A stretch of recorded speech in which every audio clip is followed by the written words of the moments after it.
warahmatullahi wabarakatuh. Selamat pagi adik-adik SMK Muhammadiyah Kelampok. Sebelum saya menyampaikan materi tentang COVID-19, maka saya akan memperkenalkan diri. Nama saya Dr. Rosaria Asna Yunani dari UPT Puskesmas Menjeng. Jadi adik-adik kalau umpamanya nanti mau berkonsultasi atau mau ketemu saya bisa di Puskesmas Menjeng. Oke, langsung saja saya awali dengan bacaan Bismillahirrahmanirrahim. Semoga ilmu yang kita dapatkan hari ini bisa bermanfaat untuk kita semua. Amin. COVID-19 adalah virus yang sangat menular atau virus yang benar-benar terjadi di pandemi saat ini. Untuk itu perlu dilakukan protokol kesehatan, di mana untuk adik-adik semuanya tidak boleh melupakan apa itu protokol kesehatan. Kita ingat aja dengan kata-kata MACD, yaitu masker, kemudian cuci tangan, yang ketiga yaitu social distancing. Jadi karena virus ini belum ada obatnya, belum ada istilahnya vaksinnya.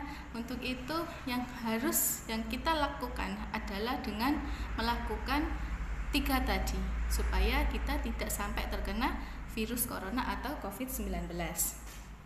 Oke, kemudian yang kedua, kenapa kok virus ini sangat membahayakan Bu Dokter?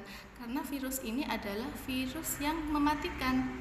Jadi angka kematian di Indonesia ini sangat tinggi sekali, dan kasus COVID-19 ini juga sangat tinggi. Jadi memang kita harus benar-benar selalu waspada, tapi tidak boleh panik ya. Karena kepanikan seseorang itu akan menimbulkan suatu stres tersendiri, akhirnya imun kita lagi drop atau turun. Kalau imun kita drop atau turun itu akan memicu virus bisa masuk ke dalam tubuh kita. Oke, sampai sini bisa mengerti ya adik-adik sekalian. Setelah itu transmisi atau penularannya bagaimana Bu Dokter untuk virus kali ini, untuk virus corona ini? Penularannya, awalnya penularan itu secara droplet ya. Jadi droplet itu dari percikan air liur atau air ludah di saat kita lagi bersin, di saat kita lagi batuk, bahkan di saat kita lagi tidak sengaja kita mengeluarkan percikan ludah kita tanpa ditutup oleh masker ataupun tangan kita. Jadi percikan-percikan ludah itu tadi menempel di meja atau menempel di suatu benda yang kita kan tidak bisa melihat. Air liur kita itu sudah muncrat kemana-mana, kan kita tidak tahu. Jadi setelah air liur itu sudah keluar kemana-mana karena kita tidak pakai masker, di saat itu juga tangan kita tidak sengaja atau tangan teman-teman yang lain tidak sengaja untuk memegang. Nah, otomatis virus corona setelah dipegang sudah menempel di tangan kita. Lah, kita tidak mencuci tangan. Kalau kita tidak mencuci tangan dengan baik dan benar memakai sabun atau dengan air mengalir, otomatis secara tidak sengaja tangan kita tadi mengucek-ngucek mata ya, mata atau pokoknya dari mata, hidung, mulut, ini tidak sengaja tangan yang kotor tadi yang belum cuci tangan tadi kita basuh ke sana, nggak tahu pas kita lagi hidungnya gatel atau pas lagi matanya lagi gatel, jadi tidak sengaja bahwa kita lupa tidak cuci tangan, akhirnya virus itu masuk ke dalam mata, hidung, tenggorokan atau yang disebut dengan mukosa, akhirnya masuk ke dalam paru-paru kita. Lah, kalau sudah masuk ke dalam paru-paru kita, virus corona di situ akan berkembang biak. Terus kenapa berarti kalau sudah berkembang biak? Kalau sudah berkembang biak, maka virus corona itu bisa membuat kita sesak nafas. Lah, setelah itu kalau sudah sesak nafas, kita masuk ke dalam gejala. Kalau sudah sesak nafas, itu bisa terjadi suatu kematian kalau umpamanya tidak tertolong dengan cepat. Nanti kita menuju ke gejala-gejalanya. Ya, tadi sudah masuk pengertian ya. Terus habis itu sudah pengertian, terus dari penyebarannya tadi dari droplet. Tapi yang terbaru dari penelitian dari WHO itu bahwasannya penularan virus corona sekarang itu melewati airborne. Apa itu Bu Dokter airborne? Airborne itu menular lewat udara. Jadi lewat udara. Jadi kita bersin, kita batuk, tidak pakai masker, habis itu apa yang kita keluarkan tadi itu dia terdapat virus. Dia melayang-layang di udara, kita tidak tahu siapakah itu yang membawa virus corona. Akhirnya kita sampai lama virus itu di luar. Jadi kita tidak tahu kalau kita tidak pakai masker otomatis kita bisa menghirup virus corona tadi. Nah, makanya itu kenapa kita harus pakai masker supaya virus yang sudah dikeluarkan oleh orang tadi yang sudah beredar di udara bebas tadi, nah itu nggak sampai masuk ke mulut kita, ke hidung kita, sampai ke saluran pernafasan kita. Kalau sudah masuk ke saluran pernafasan, maka disitulah virus corona akan berkembang biak sehingga kita bisa sampai jatuh sakit. Nah itu yang namanya airborne atau bisa menular lewat udara. Itu jaraknya bisa lebih dari 1 meter. Itu yang paling bahaya. Makanya kenapa kalau di luar-luar di pertemuan harus berjarak 1 meter, karena sekarang virus itu bukan hanya 1 meter, bahkan lebih dari 1 meter. Itu sekarang virus ini yang lebih bahaya. Jadi lebih dari 1 meter, kemudian bertahan di udara ini lebih lama. Jadi kita tidak tahu kalau sudah lama di ruangan tertutup, terus kita lama di situ, terus berkumpul banyak orang, nah virus itu akan masuk ke hirup kita. Apalagi kita nggak pakai masker. Nah kalau kita pakai masker, insya Allah sudah terhalang. Tapi kalau yang mereka yang nggak pakai masker, otomatis mereka bisa kehirup atau menghirup virus corona yang sudah berterbangan di udara tadi. Nah sampai sini mengerti ya adik-adik sekalian. Jadi contohnya bagaimana? Contohnya begini, mamanya kita lagi ngafe atau di restoran. Di restoran itu ruangannya tertutup, ber-AC, ventilasinya berkurang.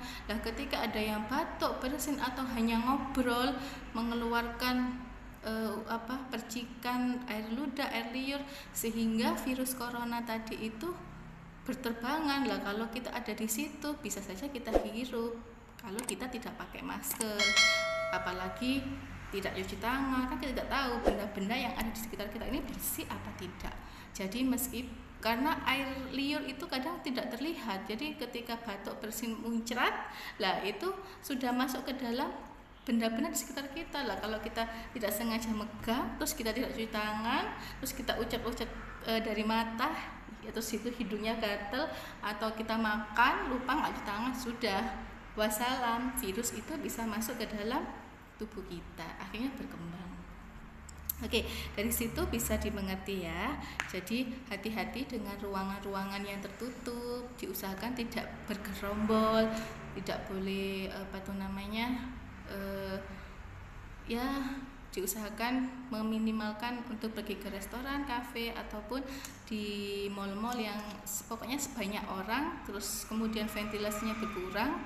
Nah itu tempat hidupnya atau berkembang biaknya virus corona di situ. Karena sekarang virus corona tidak lagi berjarak 1 meter, bahkan lebih, dan bertahan lama di udara. Siapa yang tidak pakai masker, dia bisa masuk ke dalam tubuhnya. Seperti itu ya, setuju ya. Kemudian bisa juga di area kayak di tempat fitness atau di tempat-tempat atau di ruangan yang ada paduan suara, itu sangat mudah sekali tertular virus corona. Jadi gejala-gejala seperti itu harus kita perhatikan. Apa saja Bu Dokter gejala-gejala dari virus corona itu? Gejala-gejalanya yang pertama bisa ada panas. Jadi panas, kemudian nyeri kepala, nyeri tenggorokan, batuk, pilek, kemudian meskipun 37,5 atau sumur-sumur itu juga harus diwaspadai ya. Kemudian ada lagi sekarang itu ada gangguan penciuman. Jadi kita bau apa-apa sudah nggak bisa merasakan bau, tidak bisa merasakan atau terjadi penurunan pengecapan, tidak bisa merasakan ini asin, pahit, dan sebagainya. Nah itu salah satu gejala dari terinfeksinya virus corona. Kemudian apalagi Bu Dokter, gangguan gastrointestinal atau biasanya diare itu juga bisa. Kemudian kalau sudah parah gangguan pernafasan bisa terjadi gagal nafas, sesak nafas, kemudian gagal nafas. Gagal nafas itu sudah nggak bisa nafas lagi, jadi harus ada bantuan alat untuk bernafas. Lah itu harus dibawa lari ke rumah sakit. Kemudian nyeri otot, nyeri kepala, itu semuanya harus waspada ya. Pokoknya intinya virus corona ini tidak boleh panik, tetap harus waspada. Hanya diingat MACD ya, MACD. M, pakai masker. C, cuci tangan. D, social distancing atau jaga jarak. Lah, setelah sudah ada pengertian, gejala, kemudian apalagi yang bisa saya sampaikan, mungkin apa yang bisa dinamakan OTG. Jadi banyak orang-orang yang kena virus corona tapi dia tidak bergejala, lah itu harus hati-hati. Siapa saja Bu Dokter yang bisa terkena virus corona? Yang pertama itu bisa dari orang-orang yang memang pernah bepergian ke wilayah atau area yang memang banyak kasus corona di situ. Ya. Yang kedua itu bisa juga karena dia pernah berhubungan sama pasien atau sesama yang pernah mengidap penyakit corona. Jadi mamanya itu dia sakit, terus ternyata dia teridentifikasi atau tervonis dengan virus corona, jadi otomatis bisa juga dia tertular dari situ. Kemudian yang ketiga ya memang ada pasien-pasien yang memang OTG, jadi tanpa gejala. Jadi kita tidak tahu dari mana virus itu berasal, tapi kita tidak bergejala dan itu harus tetap hati-hati ya. Jadi kenapa kita harus tetap menjaga diri kita, karena virus corona itu bukan hanya bergejala hanya di batuk, pilek dan demam, itu juga akan berlanjut ke seperti di otak, di sistem di ginjal atau di saraf-saraf yang lainnya. Untuk itu sekali lagi saya harapkan kepada adik-adik semuanya agar tidak menyepelekan pandemi kali ini, karena memang ini benar-benar sangat-sangat harus diwaspadai. Intinya kita tidak boleh panik ya, karena panik atau itu menyebabkan kita stres. Kalau kita sudah stres, otomatis kita daya tahan tubuh kita akan turun, imunnya kita turun. Lah jadi bisa supaya tidak bisa stres, kita harus ya tadi berpikiran positif, kemudian mendekatkan diri kepada Allah Subhanahu wa taala, kemudian makan yang teratur, rajin berolahraga, rajin berjemur, lari atau bersepeda itu boleh. Yang penting harus tetap berhati-hati, jangan lupa pakai masker. Yang terpenting pakai masker, cuci tangan. Yang paling bagus adalah cuci tangan pakai air mengalir dan pakai sabun. Kalau mau pakai disinfektan boleh, cuman lebih disarankan pakai air mengalir, pakai sabun, karena nanti di situ virus-virus bisa hilang semuanya ya. Jadi jangan sampai masuk ke dalam tubuh kita. Kemudian jangan lupa juga minum vitamin ya, bisa vitamin C, bisa vitamin dari makanan, sayur, buah dan lain sebagainya. Mungkin dari Ibu Dokter Rosa sampai di sini dulu. Semoga apa yang Bu Dokter Rosa sampaikan bisa bermanfaat buat adik-adik semuanya, khususnya adik SMK Muhammadiyah Kelampok. Semoga kalian semua menjadi generasi muda yang sehat, yang bisa berguna bagi nusa dan bangsa. Sekali lagi Dokter Rosa minta maaf apabila ada kurangnya, dan saya juga mohon supaya jaga diri kalian semuanya, jangan lupa pakai masker, cuci tangan dan juga social distancing atau jaga jarak. Saya akhiri, wabillahi taufiq wal hidayah. Wassalamualaikum warahmatullahi wabarakatuh.